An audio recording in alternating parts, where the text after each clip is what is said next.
Olá, meu nome é Gustavo Lima, dos Serviços Técnicos da Grosseries PIC, e hoje, como parte de uma série de vídeos educativos, ou vídeos que trazem aí informação sobre ambiência, nós vamos tratar dos conceitos de transferência de calor. Então, em temas complexos como a ambiência, é muito importante nós voltarmos à base. Porque qualquer tema complexo, na verdade, ele é composto de vários assuntos básicos que, no final de tudo, vão compor um raciocínio para o entendimento completo da ambiência e da climatização quando nós tratarmos desse assunto mais especificamente no futuro. Então, hoje nós vamos tratar então dos conceitos fundamentais ou os conceitos básicos da transferência de calor e da psicrometria, que nada mais é do que a ciência que estuda as propriedades do ar e como elas se relacionam entre si. Então, dentro aí do fator de importância da ambiência, são esses conceitos que nós vamos tratar hoje. Primeiro conceito importante do mecanismo de transferência de calor é a troca de calor por radiação. A radiação, ela se propaga em termos aí no vácuo por ondas eletromagnéticas. Basicamente, a frequência de transferência é a frequência infravermelho. Ela não depende da matéria. E existe uma transferência líquida, uma vez que todos os corpos estão radiando o calor. Então, essa radiação líquida é entre dois corpos, o que um vai transferir para o outro, e essa diferença nós chamamos aí de transferência líquida. Então, normalmente, para a realidade da suinocultura, o que a radiação causa para o sistema de produção? A radiação ela impacta principalmente a produção de calor total do galpão, que vai impactar diretamente nos mecanismos ou nas tecnologias que vão ser necessárias para climatizar esse galpão ou para resfriá-lo.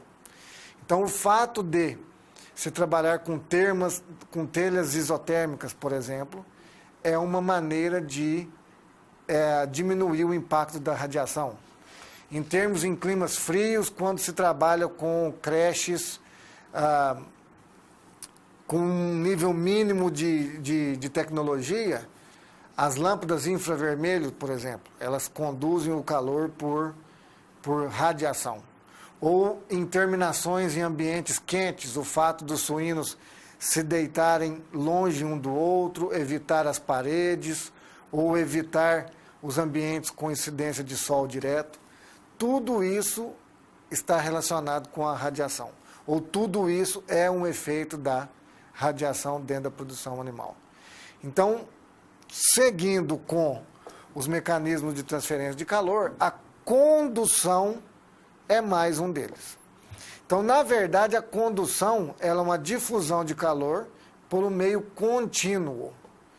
Então, ela depende muito da propriedade do meio ou do calor específico.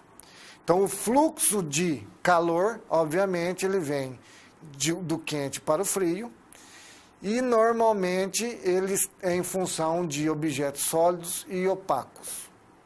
Ou, e muitas das vezes, fluidos que são inertes. É uma palavra importante dentro desse conceito.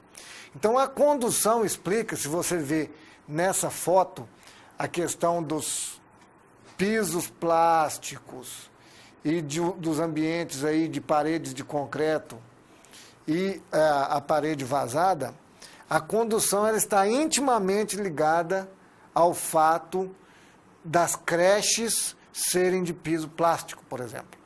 Então, o piso plástico ele tem um calor específico menor. Então, por contato, a troca de calor entre o piso e os animais é menor. Então, são pisos considerados quentes. Então, na maioria das creches, nós vamos observar pisos plásticos. Então, a condução ou a escolha dos materiais, porque a condução é em função também do material escolhido, ela é extremamente importante ou ela deve ser considerada quando da escolha dos materiais aí que vão compor o nosso projeto. Uma vez que os animais vão trocar calor com o meio, por contato especificamente nessa condição, por condução.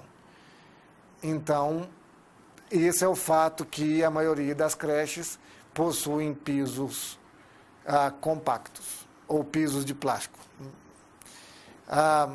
Dentro disso, ainda mais evoluído na parte das transferências de calor, nós temos aí a convecção, que ela pode ser a convecção natural ou a convecção forçada, que nada mais é uma difusão de calor por meios fluidos. Por isso que a condução, no slide anterior, ela limitou em fluidos inertes. Então, aqui nós temos a convecção, que é uma difusão por calor por meios fluidos, que pode ser de fluido para fluido, pode ser de fluidos para sólidos, convecção forçada, convecção natural ou livre. A convecção forçada é de grande interesse para nós da suinocultura, que a maioria dos projetos de túnel, ela vai explorar essa convecção forçada, por ventiladores, por exaustores ou bombas de fluidos. Então, diferentes densidades e diferentes temperaturas desse fluido, ele vai causar diferentes taxas de convecção. Dentro desse aspecto, a convecção, ela também vai se dar pelo teor de umidade do ar, que está aí envolvendo todo o ambiente, ou envolvendo o suíno. Mas isso é um tema que nós vamos tratar um pouco mais para frente. Dentro dos mecanismos de transferência de calor, um dos mais importantes, ou um dos mais explorados, principalmente no setor de maternidade, é o mecanismo de transferência de calor por evaporação. Então, na verdade, as trocas de calor, elas são subdivididas entre troca de calor sensível ou troca de calor latente. A troca de calor latente, ela é quando a substância ou o líquido, vamos pensar assim, ou a matéria, ela muda de estado. Então, quando a água evapora, ela praticamente ela vai liberar, ou ela vai absorver 597 quilocauls por quilograma de água evaporada. Isso faz com que, na evaporação, ela leve calor consigo.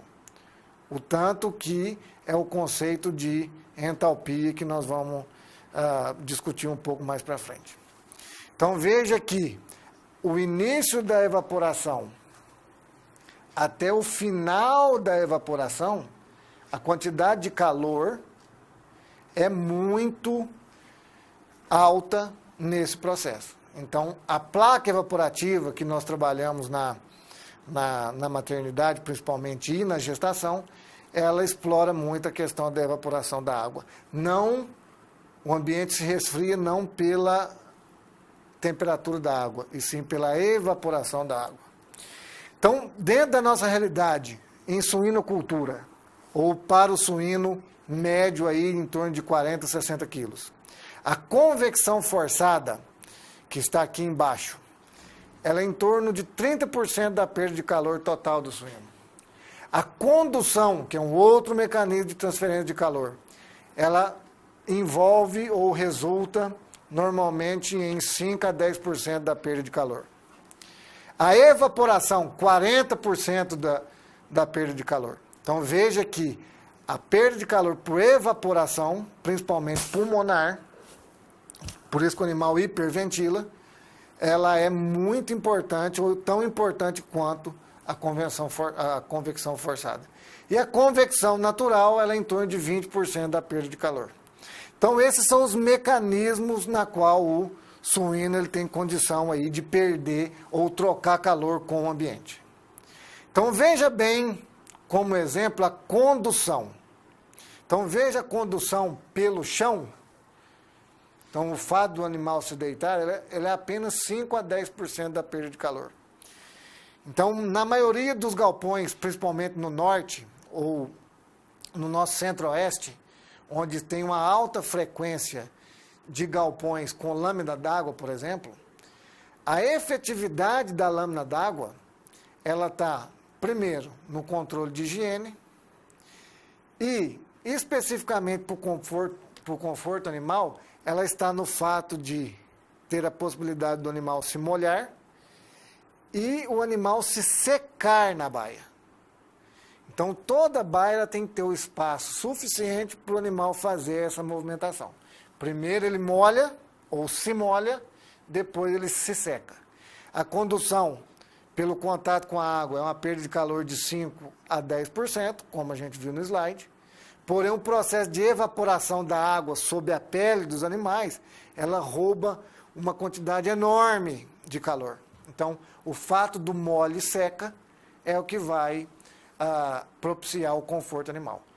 Isso numa exemplificação básica de como os fatores se interagem, ou como nós vamos trabalhar com todos esses fatores nos projetos de ambiência.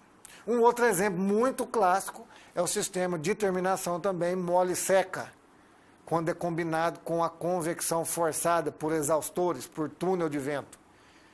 O que normalmente se faz? Existe o efeito médio de 30% de convecção forçada, que é o ar correndo sobre a pele dos animais, sob a pele dos animais, se molha num sistema automático. Então, os animais vão efetivamente ser molhados. Esse sistema desliga, ainda com a convecção forçada pelo túnel de vento, os animais se secam.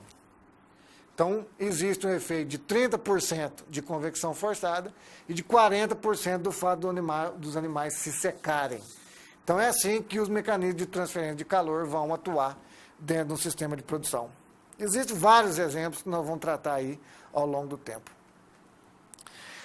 Então, para isso, existe aí um estudo psicrométrico, ou um ramo científico que se chama psicrometria, que nada mais é que o estudo das propriedades do ar seco, que são resumidas de maneira mais prática ou menos prática, depende do ponto de vista, porque é um pouco complicado a leitura das cartas psicométricas, porém existem cartas hoje via internet, então nós temos total condição de trabalhar com essas cartas, que normalmente é em função da pressão atmosférica ou do nível nível de altura em relação ao nível do mar, e nós vamos ter várias informações dentro dessa carta. A primeira, ou a mais importante de todas, é o chamado termômetro convencional, que nada mais é que tecnicamente chamado de temperatura de bulbo seco. Então, a temperatura de bulbo seco é quando a temperatura do ar está em equilíbrio térmico. Esse equilíbrio térmico, ele vai nos dar uma leitura, e essa leitura nada mais é do que um termômetro convencional. Então, o termômetro de casinha que existe dentro dos galpões, nada mais é do que um termômetro de bulbo seco. É o que nós utilizamos na prática. Além disso, nós temos vinculado a temperatura, porque a umidade relativa, de uma certa maneira, ela é relacionada com a temperatura, ela nos dá uma base, ou ela nos dá uma medida da quantidade de vapor contida nessa quantidade de ar, que nada mais é do que o grau de saturação em porcentagem a uma certa temperatura e uma certa pressão atmosférica, me desculpe. Por isso, então, que as cartas psicométricas são em função da altitude, da pressão atmosférica. Então, nada mais é que a umidade relativa é a quantidade de água que a molécula ou de certo volume de ar seco pode segurar. Então veja no exemplo, nós temos aqui um ar que está descrito no círculo amarelo, que está a 30 graus Celsius, onde ele tem uma umidade relativa de 28%, e nós vamos ter representado pela bola azul o vapor d'água. À medida que a temperatura reduz, a umidade relativa do ar aumenta para o mesmo ou para a mesma quantidade de vapor d'água contida nesse ar, até chegar a um ar saturado de 100% de umidade. Então, para que isso serve para nós? Serve para nós como uma forma de pensar no conforto térmico. À medida que os animais têm um ar dentro de uma umidade relativa ideal, que é mais ou menos 60%, existe aí uma grande taxa de evaporação, porque o ar não está saturado. E isso faz com que o animal perca mais ou menos calor, dependendo da temperatura do ar. Então, a umidade relativa, ela sempre tem que estar conectada ou analisada com a temperatura. Então, é importantíssimo que tenha-se esses conceitos na cabeça. Então, uma grande importância da umidade relativa, por exemplo, é o fato de que galpões, por exemplo, de creche em ambientes frios, normalmente eles são muito úmidos. Por que eles são úmidos? Em função da quantidade de água, presente nesse ar, e da temperatura que é muito baixa. Então, como que se seca uma creche? Aumentando a temperatura. Então, esses controles de umidade, eles podem ser perfeitamente controlados ou manipulados através da temperatura. Ou aumentando a temperatura para reduzir a umidade relativa, ou aumentando a taxa de ventilação para se retirar essa quantidade de água dentro do ambiente. Então, são grandezas relacionadas dentro da psicometria. Outro ponto importante, ou outra grandeza psicrométrica, ou da propriedade do ar seco, é o conceito da entalpia, que nada mais é do que a troca de energia térmica, que está vinculada, ou está descrita, na verdade, na carta psicrométrica, que nada mais é que a quantidade de energia necessária para a evaporação de 1 quilograma de água a partir de 0 graus. Então, esses valores são em torno aí de 2.500 kJ por quilo de água, ou, passando para quilocal, passando para a medida de quilocalorias, que é uma medida energética, de 597 kcal por quilograma de água evaporada. Esse é um conceito básico, é um conceito de transferência de energia térmica, mas ele está intimamente ligado com a eficiência da placa evaporativa. O fato da placa evaporativa, o ar seco ou o ar quente, passar através da placa, onde tem uma água, onde tem uma cortina de água passando pelas colmeias, que faz com que essa água evapore, essa água, na verdade, ela está tirando energia térmica do ar. Então, a placa evaporativa é eficiente, não porque a água é fria, e sim porque o fato da água evaporar, ela vai resfriar o ar que entra dentro de uma maternidade, por exemplo. Então, é um conceito importantíssimo. Esse conceito também está vinculado à temperatura de bulbo úmido, que nada mais é que qual que é a temperatura quando esse ar está estabilizado. Então, o ar é usado para evaporar a água. Então, isso aí, ele se torna aí uma forma de calor latente que nós falamos até no primeiro vídeo. Então, o ar ganha entalpia no processo. E a água perde essa entalpia no mesmo montante. E isso faz com que a energia se transite, entre os meios e a temperatura do ar se reduza. Então, na verdade, a temperatura de bulbo úmido, ela é um conceito psicrométrico, ela é uma medida indireta da umidade relativa do ar e ela é um parâmetro importante para a eficiência da placa. Então, em cálculos de projetos, por exemplo, nós temos a diferença da temperatura de bulbo seco e de bulbo úmido, que se chama depressão de bulbo úmido, onde ela vai ditar a eficiência da placa evaporativa para nós. Então, esses são os conceitos de transferência de calor e psicrometria, que são fundamentais para o entendimento de todos os conceitos que nós vamos tratar ao longo do tempo em diversos vídeos.